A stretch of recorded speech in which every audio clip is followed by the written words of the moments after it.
Heyo, what is happening, everybody? And welcome to the very first episode of the Inner Fire podcast. I am your host, Wayne.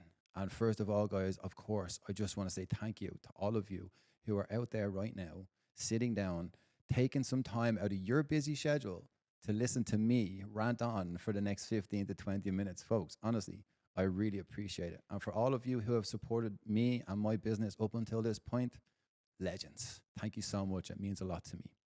In today's episode, we're going to be talking about my story from the kid who loved fitness and adventure up until the adult who was living to a double life, addictions that almost broke me, and how all of that has led to Ignite Fit Life. So, folks, sit back, relax, slam a smoothie, or crack open a beer, whatever you're into. I hope you enjoy it. So thank you so much for listening. I really appreciate it. So let me reel back the years. When I was a kid, I loved fitness. I loved adventure. I loved being outside and just being physically active. That's who I was. I don't remember being anybody else. When I came home from school, from the very age that I started school, I would put down my bag in my house, didn't even get changed into my normal clothes from my uniform, and I would just be out there in the streets playing football, whatever sports that the kids were playing at that point. We built go-karts, we built bases, I climbed trees, we used to build swings in trees and be swinging around these trees like mad. I loved it all. To me, when I was a kid, fitness was freedom. That's how I've always seen it. Up until this point in my life, fitness has always been freedom. Now, when I was a kid, we used to play lots of different games with all the kids, like manhunt and tip the can. But we also used to play a game called kiss chasing. When I was a kid, I was the ugly child, right? Let's just put it like that. I know, yeah, it's hard to believe, right? Just joking.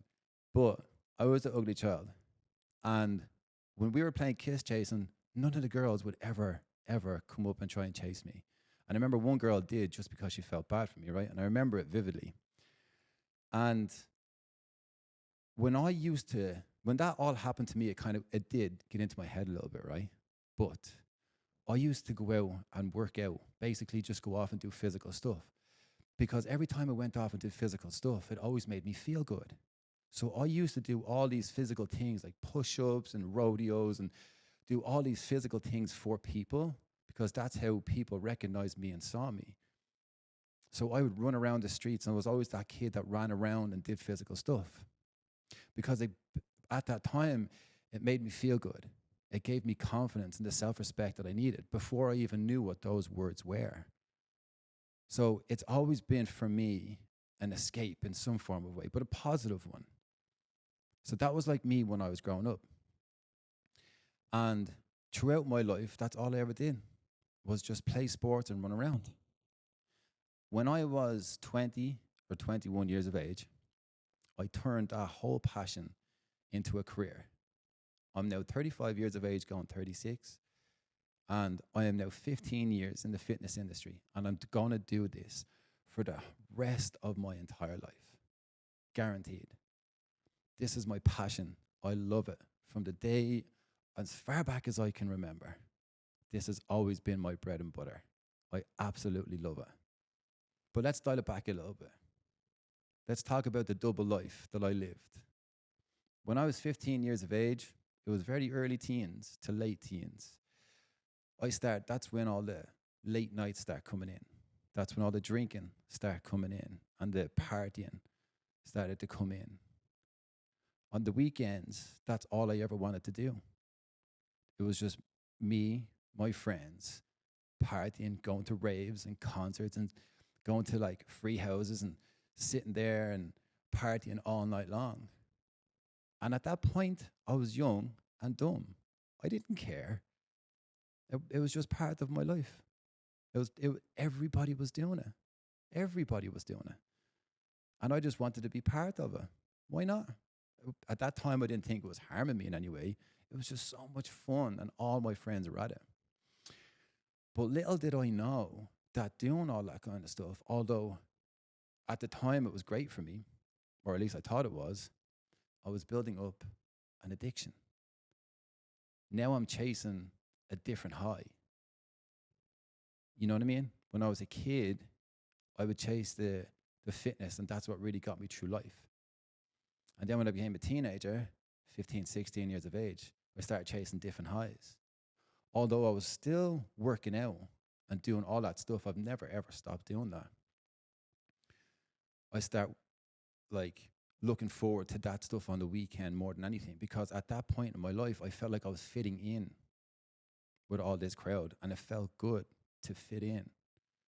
So I started doing all that kind of stuff.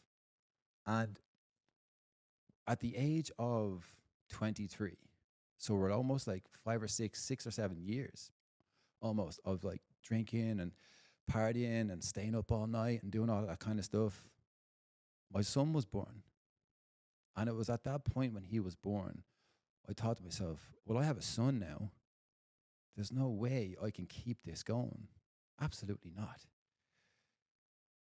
Little did I know that I couldn't stop. I wanted to drink still. I wanted to do the drugs. All my friends were still out doing it. And I couldn't get off of it. I tried everything. Oh my God, you have no idea. I tried it all. Every road I could possibly, every avenue I could go down to try and get away from it. I just couldn't do it. I would spend months without it. And then all of a sudden, I'd just fall back into it again. So I'm like, damn it, what am I going to do here? This is not right for my son. It's not right for me. I didn't realize that this was an addiction. The high I was chasing and still chasing. Damn it, what am I going to do? So at that point, I was like 27. My son is almost 4 years of age, right? And I was like, you know what? It's my environment. I got to get out of this. I got to go. So I decided to make a really difficult decision at 27 years of age to pack my bags and leave for America. And that's what I did. But do you know what, folks? Leaving from Ireland to come over here to America, what happened? I just fell right back into the same stuff. It doesn't matter if I was, it doesn't matter what country I'm in or wherever I am, there's always a bar next to me. And I'll always go in there and drink and just keep that old way going. You know what I mean? Not only did I pack my suitcase full of clothes on the way over here to America, I also packed up my past, the addictions, the emotional baggage, and brought that with me and unpacked it here in San Francisco. So I was on my own over here in San Francisco, you know, doing my own thing. And it took me a long time to try and, you know, become sober and get away from that double life. Because listen to this, right? During the week, I was Mr. Fitness, the personal trainer. You know what I mean?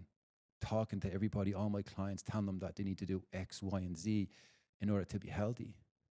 But yeah, here I am on the weekends, just blowing it all up.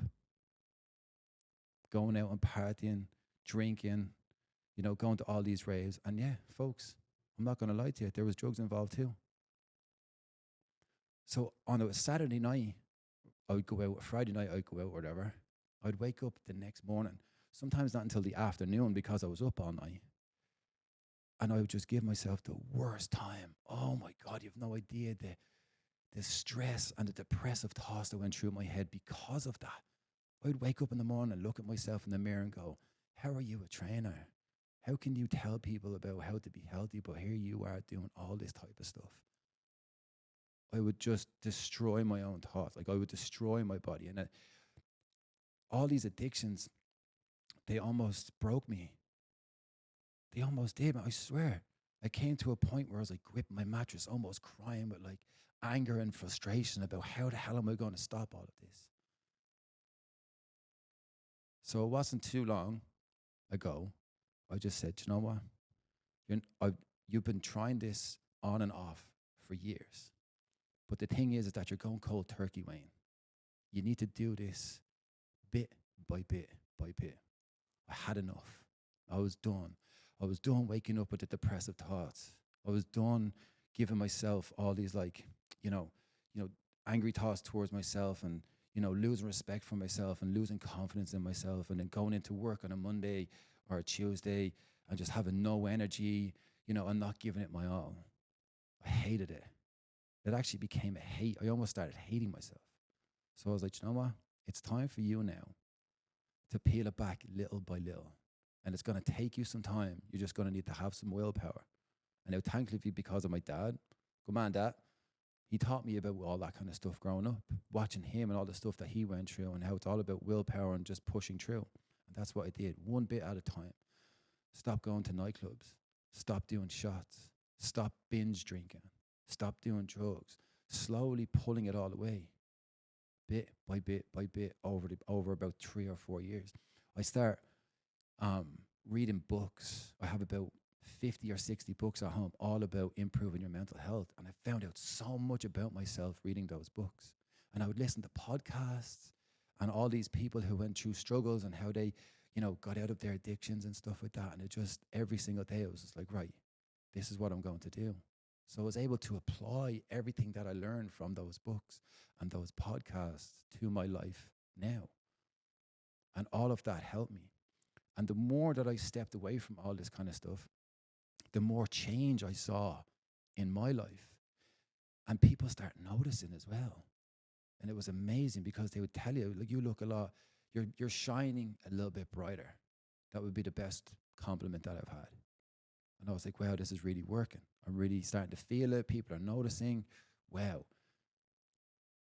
And lo and behold, I met my now fiance on my journey to a better place. And she didn't get to witness the weighing beforehand because I'm in this, on this journey of self-improvement. And then she comes along and all of a sudden now I'm with somebody who's like my biggest cheerleader, my biggest support. Samantha, I know you're listening. I love you. Thank you. This is why I'm marrying you, because you're my biggest support. And it's amazing. She's there for me every step of the way. So over the past 2 years of being with her, I knocked it all off. No more drugs. I haven't done drugs in 2 years. Fucking right on, man. I haven't drank in a year. It's 2 more days. No, do you know what? Let's call it today, folks. It's September 10th, but September 12th was when I stopped drinking 1 year ago. So I am completely sober. Haven't touched anything.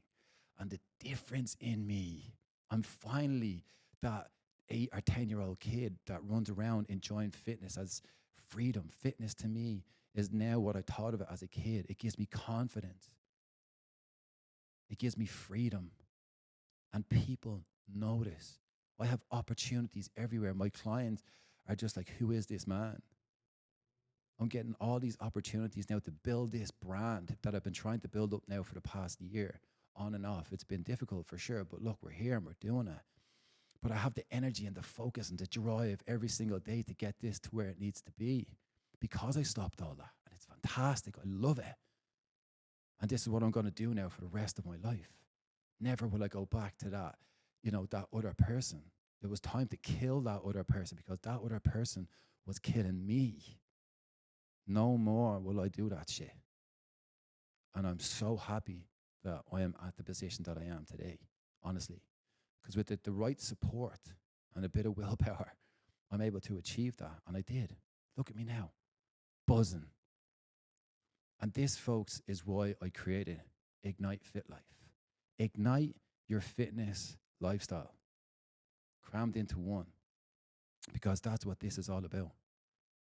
The heartbeat of my company is the Inner Fire program.